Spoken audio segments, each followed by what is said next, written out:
Hi everybody, Hellcracks here, and welcome to episode 168 of Mercenary Thoughts from the Inner Sphere. And today we're going to be talking about that 100-tonner, the Atlas, the one that's supposedly supposed to instill fear on the battlefield, the scary skull face guy. Well, this one doesn't scare me all that much, to be honest. The number of times I've seen this mech get wiped out. Well, let's just discuss why. Alright, the 100 tons comes in around 2,200 battle value. It is a 350, so it's still slow, and it's running around with XL engines, Inner Sphere XL engines, which means it has a life expectancy about half of what you would normally expect from a normal mech.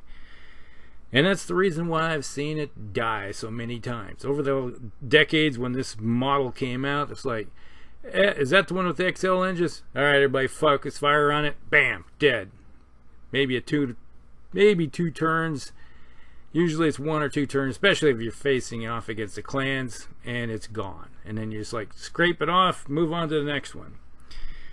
So yeah, it still has the 304 armor on board, so it does have a lot. It's almost maxed out, but you know, all you have to do is just get into that nice juicy torso, right or left, and wipe that out, and this thing is dead. So yeah, consider basically, let's look at it, half that armor is what you really expect to keep around.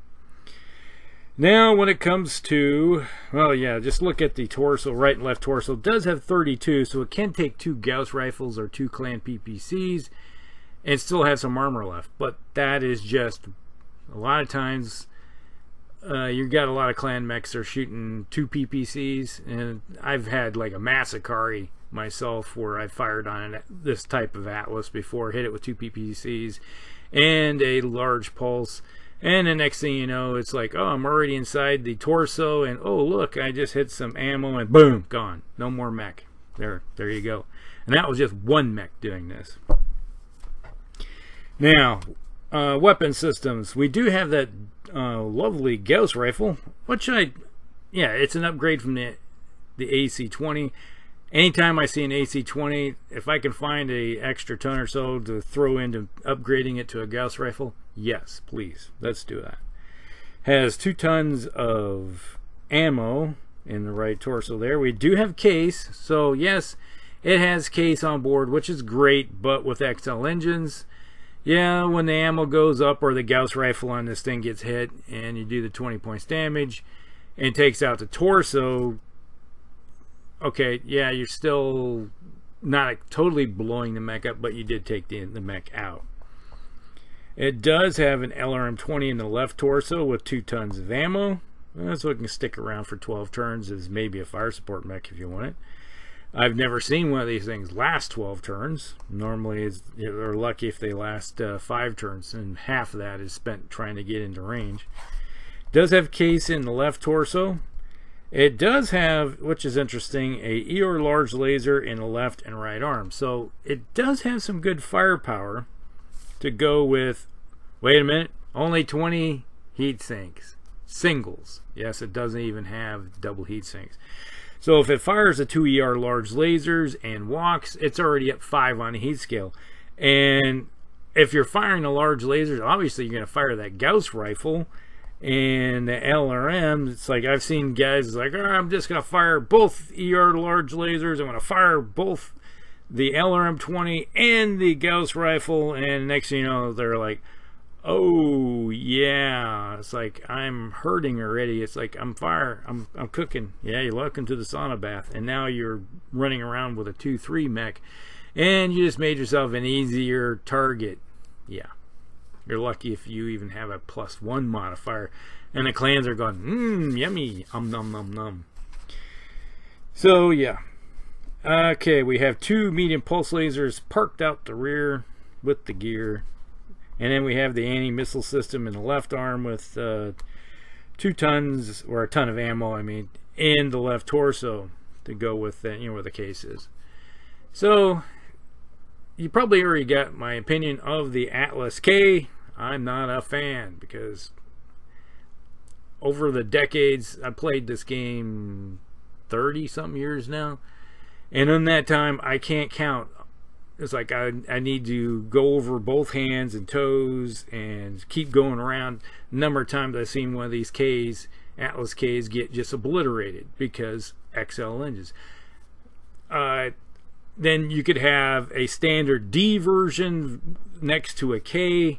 Everybody was like, oh, okay, ignore the D because it doesn't have XLs and it can become a zombie mech eventually. Yeah, but eventually you probably will hit ammo, and that's typically the leading cause of death of most Atlases I ever seen was hitting the ammo, because yeah, it's got a preful of stuff just carrying around. It's a walking time bomb. But when you have a choice between shooting the D and the K, and the modifier is the same, guess who's going to get all the love? It's going to be the K, because they look at it and go, I'm going to take half of the damage necessary to kill this thing. And if you can get into a torso, it does have some ammo laying parked around, or a Gauss rifle that can explode. So, boom, gone.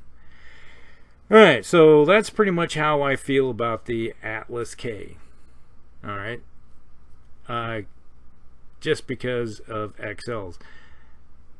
And if you're going to design a mech and put a bunch of advanced technology on it, at least put double heat sinks on board, so you're able to fire everything. You know, it's like the Atlas is a assault mech. I expect it to be on the front line, marching up, blasting away at the enemy till, as a typical intersphere style of mech, you're going to be looking at it and going, hey, standard practice of most intersphere pilots is blast away, get kind of hot, then walk up and start kicking and punching.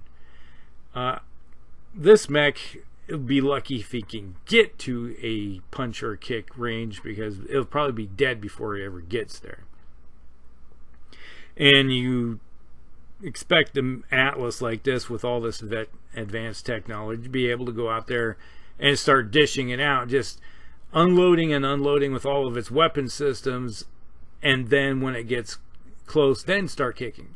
Because you have a lot of good firepower on board this thing. You know, this thing, you know, with a 15-point shot from the Gauss rifle, you have potential up to 20 with 4 or 5-point shot blocks with the LRM-20, and then 2 8-pointers with those ER large lasers. But it can't do it.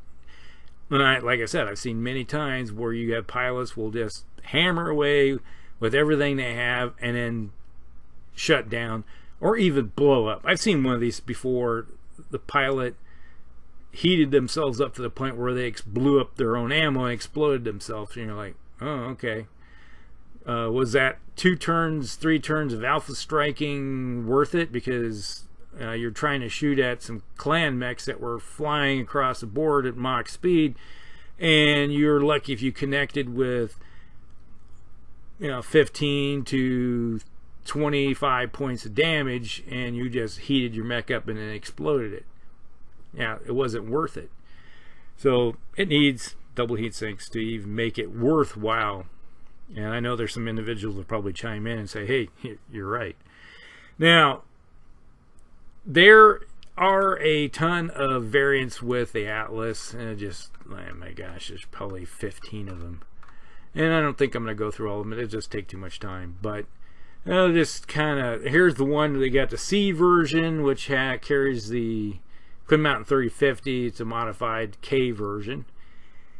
But it has a C3 slave, removing 1 medium pulse laser from the K to put on an extra ton for another heat sink, and a C3.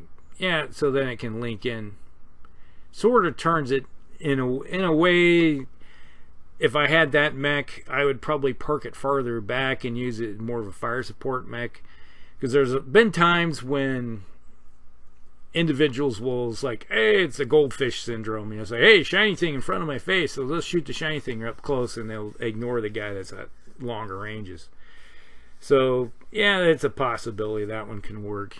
And then there's a CM version, another K modified, which this one has a C3 master on board. Okay, not bad. It's you remove one of the ER large lasers. I don't think that's a big loss because you don't have the heat sinks in the first place. So that kind of runs it a little cooler, and then you replace it with a master. So basically, if you have a C3 master on board, this thing will park itself farther back because that C3 master is very important, and you want to kind of shepherd it. And if things are starting to go awry, turn around and slowly shuffle off the board, because that's basically how fast an Atlas moves, shuffling. And then we have the C version. This is the clan. They took a D, and then it's like, yeah, let's just take a normal D and replace all of its weapons with clan weapons, and they still had a whole bunch of tonnage left over. I think they didn't even upgrade the heat sinks on that. I think they left it at 20, just standard heat sinks, if I remember right. And then we have the DR version, post Geode and 3070. It's an upgraded Lyrian model.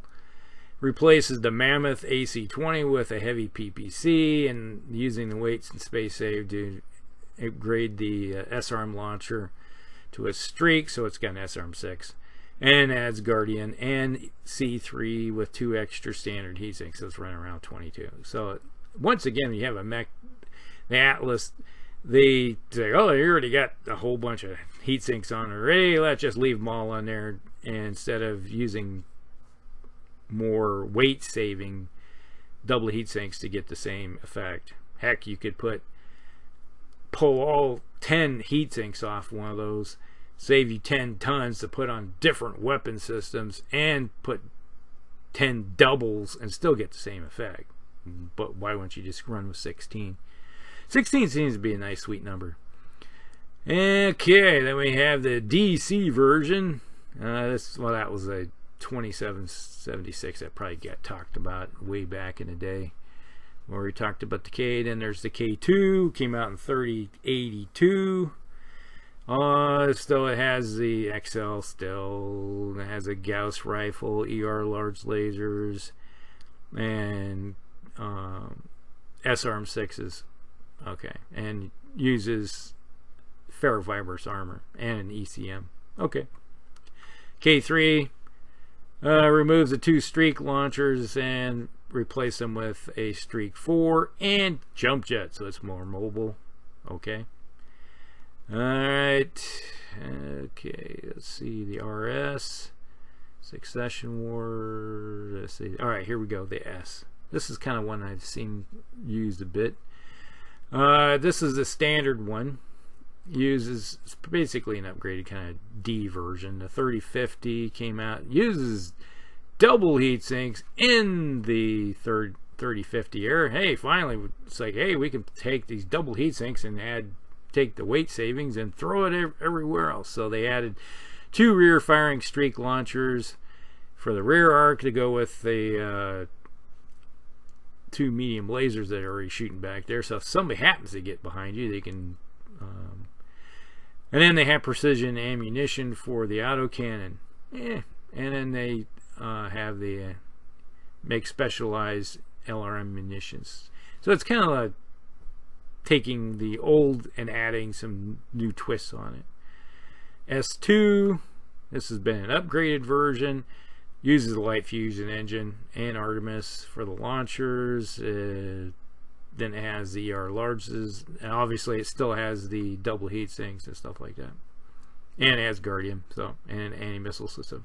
So it's kind of the one that, that was 3061. That was a lot of prevalent ones that when we were playing against either playing against Wobbs or we were the Wobbs, Word of Blake, facing off against what was coming our way. We've seen a lot of these, and they didn't last very long. But, you know, they lasted longer than a K version ever did.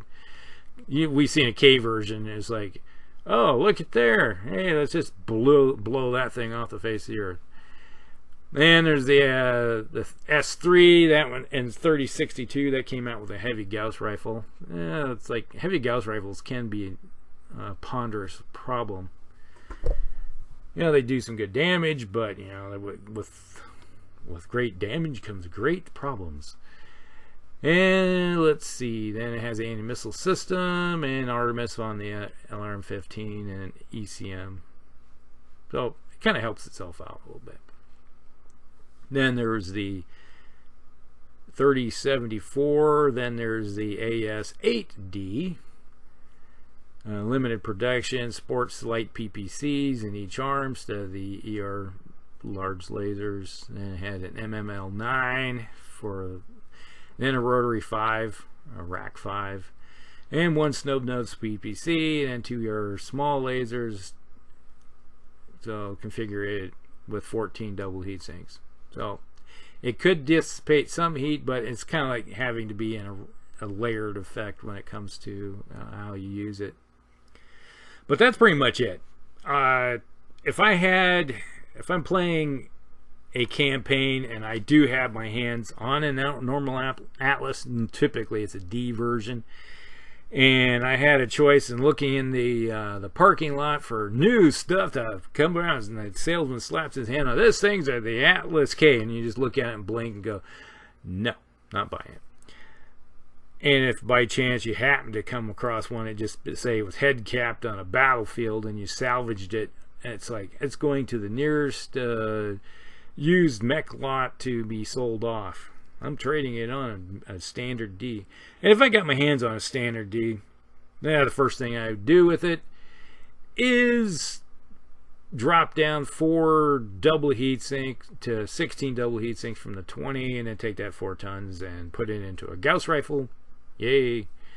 And then probably put Artemis on the SRM and the LRM-20. And I say that leaves us with, what, a ton left or something like that? Yeah, you could probably, if by chance you had a C3 network, which isn't in your favor ever having one in the 3050 area, it's going to be a few years down the road.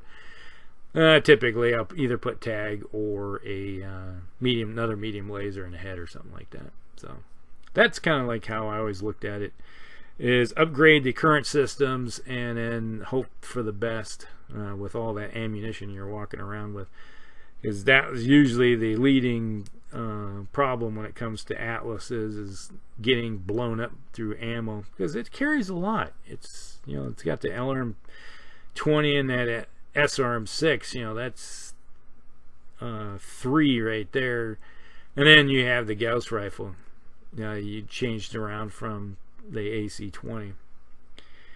But if I had a K and I used it, and I have used them in battles before, basically I tried to keep it farther back and use it more of as a fire support mech with that LRM-20 and the ER, so you're stuck with around range 18 to 15 range, or 4 if you can get it, park into a heavy woods or something in around range 14, where you're sitting at just the edge of medium range, bang away. But typically, if you have any smart opponents and they look over there and go, well, look who got closer, they're gonna focus fire on you and try to nuke you, turn you into Swiss cheese and watch you fall over and be done with. But that is the Atlas K. Not a fan. Not at all. Never have been. But, your mileage may vary. You may have gone through many years of using one of these things and never had any problems. So, but that's not my experience. Alright. Hope you guys like it. Like and subscribe and share with all your friends. And we'll see you in the next one. Hellcracks out.